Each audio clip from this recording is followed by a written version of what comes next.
Welcome back to Stories of the Day. This is chapter 8 of Hokey Pokey, Tibetan throat seduction. I'm a daggum Venus vagina trap, man, Nipper said to Spencer later that evening in the pipe room down at Siesta. Nipper had taken over Code Talker's share of the pipe room duties since the census project was grinding to a close. All the regular enumerators are done for the season now. All that remained was to double-check the abandoned dwellings and dangerous settlements from the non-response follow-up operations, which still let the boys investigate crash sites, which was their code for any address that had been the location of a recent police raid. Nipper and Code Talker handled the first step of the intelligence gathering from Siesta. It worked like this. Siesta sold those little rubber band baggies, the ones with little dollar and skull symbols printed on them. The ones that are sold to carry rubber bands, but usually wind up containing retail quantities of magical white powders.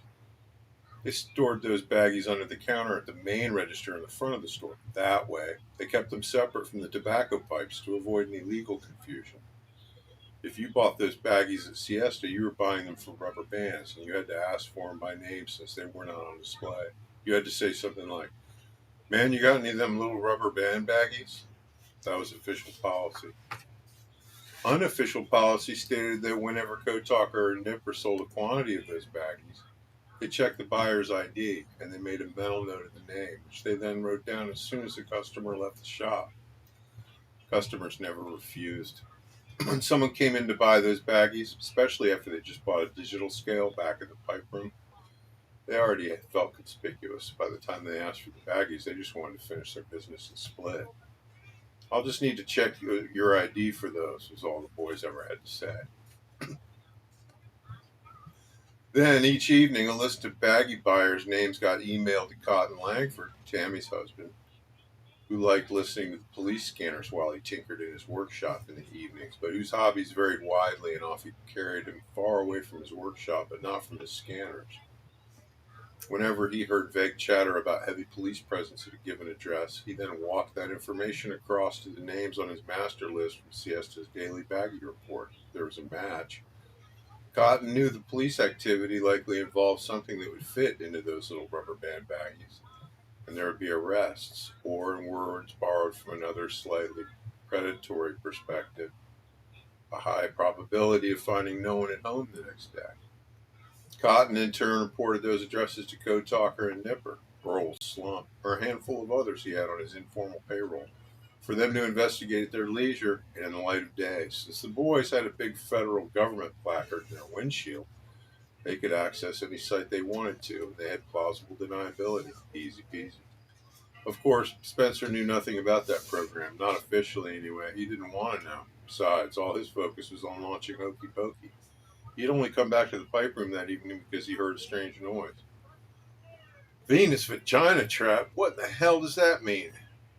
Is that what that weird noise was? I keep hearing the strangest sounds." "It means we're into a whole new brand paradigm, Spencer, for promoting Hokey Pokey. Listen here." "Shh, quit, John. Shit, man."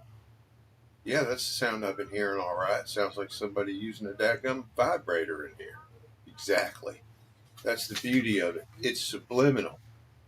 Man, there ain't nothing sub about that. Tell you what, don't ever let Tammy catch you making that noise. She's liable to flip right the F out. It ain't like it's disrespectful or nothing. It ain't like it's feminist neither, I reckon. Yeah, just keep that shit to a minimum if yins don't care. Throw me a dag bone, Nip. Shit, last thing I need is Tammy chewing me a new one. I done heard her effing rule of thumb lecture 3 times already. You hear that yet? Jesus, man. Okay, what else you got? Promotional wise, well, I'm as good. I'm good as long as I can get them talking. Usually I can. If I can get them talking, I ask them, have they been out to see my old buddy Eddie out at Hokey Pokey yet? They generally say, "Hokey what?" And I say, "Hokey Pokey." "Wow, man, you ain't been out there yet? Sister, you need to do yourself a favor and get on up there." And they generally say, "Well, what is it?" And I tell them, "It's by God the best fully stocked adult toy store this side of Nashville. And as usual, all the best engineers got picked for the girls' team. They got all the really good toys. And man, Spence, that there gets them. Sure does, every time. And then they say, well, where's it at? And I tell them, Code Talker does his little old Willy Wonka number. Blammo. We may have to install a revolving door out at the Honeycomb Hideout, man. Tell you what, we are buried in pussy. And the best part is, he's telling all their friends, just like that damn shampoo commercial. Are they buying stuff? Well, I reckon you see the numbers. That ain't them church ladies now. I reckon you're right about that. Man, well, thank you for all your hard work there, buddy. Not sure how I'd have pulled this off without you and Code. If you don't care, try working that promo into your little pitch, too. That can get a free lube with a tune-up. Hell, lie. Tell them we got specials all the time. Don't nobody ever know exactly which one it might be today. Got it. Heads up, by the way, we'll be training a few newbies in there this week. Tammy's got a buddy from California. She's a live one. We got another one moving in over at Tammy's place too. This one's moving in for good with Tammy and Cotton, I reckon. Her name is T. I think it's really Tracy or Teresa or something, but she goes by T. If you ask me, in her case, don't stand for nothing but tweaker. You can't miss her, man. You wait and see. This old shop won't never be cleaner after she clocks in next week. All right, Nipper grinned. We can always use a tweaker with a vacuum. I'm serious, man. You ain't never seen nothing like her. In the 5 minutes I met her, I couldn't tell if she was coming or going. Little bitty thing, too. Wide the F open. Cotton got her on trade for a 12-pack of Heineken and a half-ounce of good reefer from them boys up at Wally's place. Do what? Some of them old speed-cooking scooter trash people of his up on the mountain, I reckon. Somewhere up yonder near Muddy Pond. Yard dog and his kin up there. Tribble, goat, hygiene.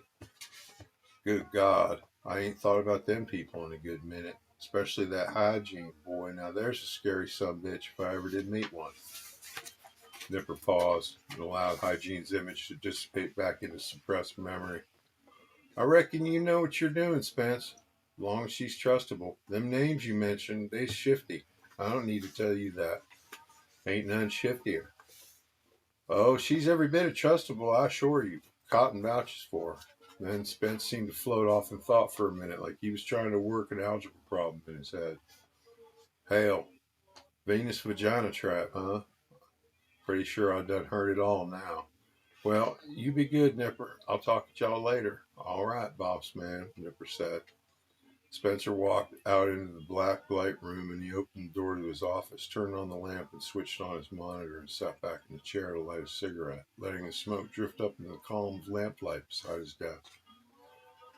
Through the pipe room main camera, he could hear the muffled sound of Nipper, human didgeridoo, rehearsing his new subliminal mantra.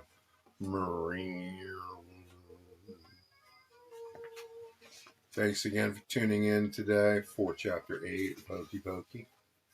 Tune in next time for Chapter 9, Tweak, and Ye Shall Find. We'll see you then.